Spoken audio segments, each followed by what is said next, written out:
नमस्कार मंडळी. श्रावणातला पहिला सण म्हणजे जीवती पूजन. आपल्या लहान मुलांच्या दीर्घ आयुष्यासाठी केली गेलेली पूजा. सो एका साईडला माझी पूजा मांडून झाली होती आणि आज विचार केला मुलींच्याच आवडीची मटर पनीरची भाजी मी बनवू. ॲक्च्युली त्यांना माहिती नाही, त्यांच्यासाठी हे एक सरप्राईज होतं. सो मी ती प्रिपरेशनला सुरुवात केली आहे. कांदा टोमॅटो सर्व व्यवस्थित कटिंग करून घेतला आहे. वाटणासाठी मी इथे कोथिंबीर, अद्रक, लसूण, थोडेसे काजू आणि कांदा टोमॅटो घेतला आहे. एका साईडला मी वाटाणे थोडे उकडून घेतले आहेत. आपण जे घेतलं होतं सारण हे व्यवस्थित भाजून आपल्याला मिक्सरमध्ये ग्राइंड करून घ्यायचं आहे.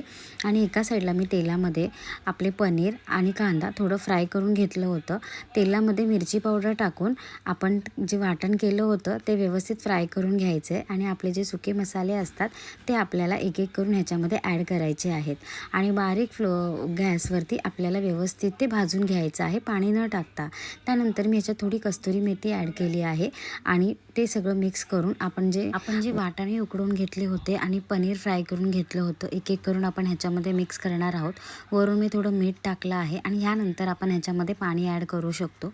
त्यानंतर वरून मी थोडी कोथिंबीर टाकली आहे आणि एक 5 मिनटं लो फ्लेमवरती त्याला शिजू दिलं आहे. आणि त्यात मी वरती एक मिरची टाकली आहे. मिरची ऑप्शनल आहे, तुम्हाला टाकायची तर तुम्ही टाकू शकता. खाण्यासाठी आपली रेडी आहे मटर पनीरची भाजी, माझ्या पद्धतीची अशी. तुम्ही नक्की ट्राय करा तुम्हाला आवडली तर. आणि माझ्या यूट्यूब चॅनलला सबस्क्राईब करायला विसरू नका. Thank you so much.